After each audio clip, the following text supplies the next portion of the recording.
नमस्कार मंडळी, स्वागत आहे आपलं संगीता सोमी किचनमध्ये. चला तर मंडळी, आज आपण कारल्याची भाजी बघणार आहे. अप्रतिम अशी भाजी लागते.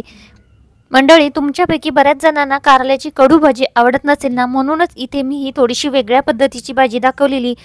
अशा पद्धतीने बनवलेली भाजी जी पण कारल्याची भाजी खात नसेल ती नक्कीच आवडीने खातील. चला तर मग आपण रेसिपीकडे वळूया.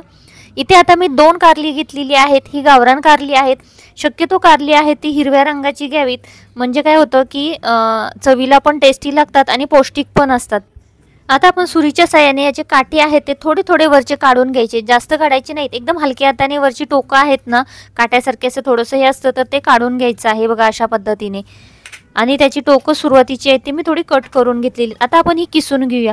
जी वेफरची किसणी असते त्याच्यावरती आपण हे आता किसून घेणार आहे. फक्त किसत असताना जाड पडतील असं चकत्या बघून घ्यायच्यात की चकती बारीक पडली पाहिजे, म्हणजे आपल्याला जी भाजी बनवणार आहे तेव्हा ती फ्राय करताना व्यवस्थित फ्राय होते आणि जास्त दिवस टिकली पण जाते ही भाजी आणि खायला पण टेस्टी लागते. अशा पद्धतीचे मी बघा काप करून घेतलेले आहेत.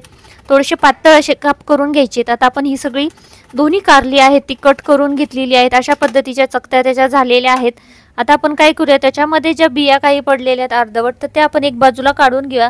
अशा हाताच्या साहाय्याने आपण काढून घेऊ शकता. इथं कारली ऑलमोस्ट मी जास्त जूनवाली घेतलेली नाही आहेत, त्याच्यामुळे बिया आहेत त्या जास्त हार्ड नाही आहेत किंवा जून नाही आहेत, कवळ्या बिया आहेत, तरीसुद्धा मी बाजूला काढून टाकते. आता आपण याच्यामध्ये 1 ते 1.5 चमचे आहे ते मीठ घालून घ्यायचं आहे. मीठ भुरभरून घ्यायचं आणि त्यानंतर हाताने चोळून घ्यायचं आहे. त्यामुळे काय होईल, मीठ घातल्यामुळं त्याला पाणी सुटलं जाईल आणि त्याच्यातील जो कडूपणा आहे तो बाहेर निघायला मदत होईल. थोडंसं मीठ चोळून त्याला लावलं ना की त्याच्यातलं पाणी लवकर जास्त सोडलं जातं. आता याच्यावरती आपण झाकण ठेवून 10 मिनिटासाठी असंच झाकून ठेवूया. तोपर्यंत आपण आता कांदा चिरायला घेऊया.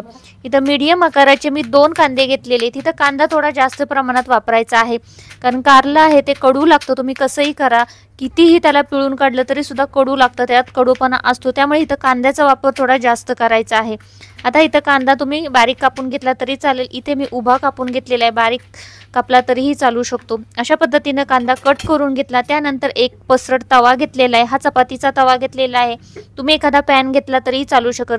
त्यावरती 1.5 पळी आहे ते तेल घालून घेतलं. तेल गरम झालं की त्यावरती हा कांदा घालून घ्यायचा आहे. कांदा आता मीडियम गॅसवरती भाजतोय तोपर्यंत आपण जे कारलं मुरत ठेवलं होतं ते थोडंसं परत हाताने चोळून घ्यायचं. जसं आपण त्याला चोळत जाऊ तसं त्याचं पाणी सोडायला सुरुवात होते. आता आपण याच्यामध्ये 1 तांब्या भरून पाणी घालून घेऊया. बघा आता ह्याचं पाणी भरपूर प्रमाणात सुटलेलं आहे. आता मी याच्यामध्ये पाणी घालून घेतलं आणि थोडंसं हाताने परत मिक्स करून घेतलं, म्हणजे त्यातील जे काही कडवटपणा असेल तो थोडा निघून जाईल. परत एकदा पाणी घातलेलं आहे आणि परत आपण हे पाणी आहे ते हिळून घेऊया. फक्त मी 2 वेळा पाण्यातून धुवून घेतलेलं आहे, जास्त धुवायची गरज लागत नाही. आता इथे बघू शकता. त्यानंतर हाताच्या साहाय्याने मुठीत धरायचं आणि चांगलं एकदम दाबून असं त्यातील पाणी सगळं काढून टाकायचं आणि एका चाळणीवरती ठेवून द्यायचं आहे. अशा पद्धतीने पिळून घ्यायचे आहे. सगळे जे काप आहेत ते चांगले दाबून पिळून घ्यायचे, त्याच्यामध्ये पाणी राहता कामा नये. त्यामुळे आपली भाजी लवकर तयार होईल आणि भाजायला जास्त वेळ लागणार नाही, त्याचा कडवटपणाही कमी होईल.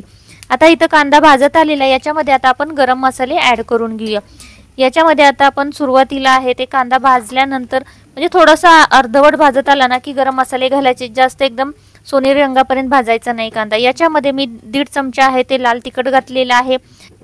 त्यानंतर अर्धा चमचा हळद, अर्धा चमचा गोडा मसाला घातलेला आहे. जिरा पावडर आणि धने पावडर अर्धा चमचा याच्यामध्ये घालून घेतलेला आहे. आणि लगेच याच्यामध्ये जे आपण ह्याचे काप करून घेतले होते कारल्याचे ते घालून घ्यायचे आहेत. आता बघा, हे भाजत असताना शक्यतो आपल्याला 10 ते 15 मिनटं लागणार आहेत. ऑलमोस्ट 15 मिनटं तरी हे कारलं आहे ते भाजायला लागतात. जेवढं चांगलं तुम्ही कारलं हे परताल तेवढं चांगलं खायला खूप टेस्टी लागतं आणि असं खरपूस बनतं, कडक बनलं जातं. तर शक्यतो आहे ते कारलं चांगलं भाजून घेतं. तुम्ही जर कारलं भाजताना लवकर उतरलं किंवा सॉफ्ट ठेवलं तर ते जास्त तुम्हाला कडवट लागेल आणि त्याची टेस्ट आहे ती बिघडली जाईल. आता हे आपण असंच अलटीपलटी करून घ्या. 1-1, 1.5 मिनिटाला हे हलवून घ्यायचे. आता सुरुवातीला इथं आहे ना गॅस आहे तो मीडियम गॅसवरती ठेवायचा आहे आणि आपण हे कारलं असंच 1 ते 1.5 मिनिटाला सतत हलवून घ्यायचे, म्हणजे सगळे काप आहे ते व्यवस्थित परतले जातील आणि ते चांगले शेकले जातील. अशा पद्धतीने असंच आपण कारलं आहे ते भाजून घेऊया. याच्यावरती झाकण अजिबात ठेवायचं नाही. कारलं हे ते बरेच बहुगुणी असे आहे, याच्यामुळे पित्तनाशक आहे कारलं. ज्यांना पण पित्ताचा त्रास असेल तर त्यांनी अशा पद्धतीची भाजी करून खाऊ शकता. किंवा मग मी कारल्याची एक ज्यूसची रेसिपी टाकलेली आहे। कारलं आणि टोमॅटो त्याच्यामध्ये मिक्स करून टाकलेले। कारल्यामध्ये vitamin C, iron, zinc, potassium, fibre असतं। त्याचे फायदे असे असतात की साखर नियंत्रित राहतं, कोलेस्ट्रॉल नियंत्रणात राहतं, रक्त शुद्ध होतं, त्वचेचे आरोग्य सुधारतं। टोमॅटो हे ते त्वचा, केस, हाडे याच्यासाठी इम्युनिटी मजबूत करण्यासाठी मदत होते। तर ही रेसिपी जी आहे ज्यूसची ती नक्की संगीता सोमी किचनवरती तुम्हाला पाहायला भेटेल। नक्की करा। आठवड्यातून 1 ते 2 वेळा तुम्ही हा ज्यूस घेतला तर बऱ्यापैकी ज्यांना शुगरचा प्रॉब्लेम आहे त्यांचा शुगरचा प्रॉब्लेम ऑलमोस्ट कमी येतो। चला तर आता ही भाजी बघा शेकत आलेली आहे। एका बाजूनी असा कलर त्याचा चेंज होत चाललेला आहे। आपण सतत हलवत हे मिक्स करत न्यायचे। 1 ते 1.5 मिनिटाला सतत हलवत घेतलेले। आता काही ठिकाणी जे हिरवे हिरवे काप राहिलेले ते पण आपण असेच हलवून हलवून व्यवस्थित भाजून घेणार आहे। त्याचा कलर पूर्ण चेंज होतो।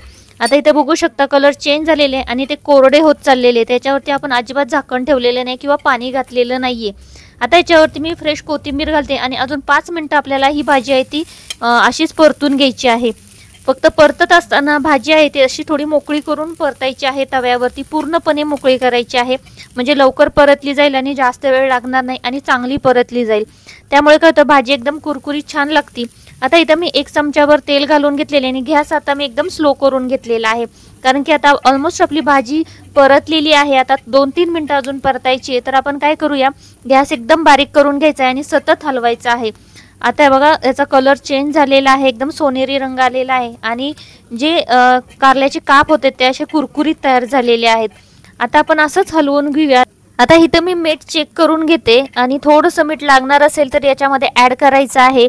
तुम्ही किती कारलं पिळून घेता त्याच्यावरती मिठाचं डिपेंडिंग राहतं। आता बघू शकता इथं थोडंसं मीठ मी टाकलेलं आहे आणि मिक्स करून घेऊया। आता गॅस आहे तो बंद करून घेऊया आणि तसंच गरम तवा असल्यामुळे हे हलवून घेऊया। 1-2 मिनिटं असंच हलवून घ्यायचं आणि त्यानंतर हे थंड करून घ्यायचं आणि त्यानंतर मग सर्व करायचं। तर बघू शकता थंड झालेलं आहे। आता आपण सर्व करून घेऊया। ही जी भाजी आहे ती भाकरी सोबत कोणतीही भाकरी असू द्या अप्रतिम अशी लागते आणि हेल्दी अशी भाजी आहे। तर नक्कीच तुम्ही बनवून बघा। इथपर्यंत जर व्हिडिओ बघत असाल तर एक विनंती आहे, रेसिपी आवडली असल्यास चॅनलला सबस्क्राईब करायला मात्र विसरू नका। बेल आयकॉन प्रेस करा अशाच आपल्या काही गावरान रेसिपी पाहण्यासाठी। मंडळी तुम्ही जर कारल्याचा ज्यूस आणि इतर हेल्दी ज्यूस जे मी 6 प्रकारचे टाकलेले ते जर तुम्ही बघितले नसतील अजून तर नक्की ही रेसिपी बघा। खूप असे हेल्दी ज्यूस आहेत। चला तर मग रेसिपी आवडली असल्यास नक्की बघा आणि चॅनलला सबस्क्राईब करायला मात्र विसरू नका। थँक्यू।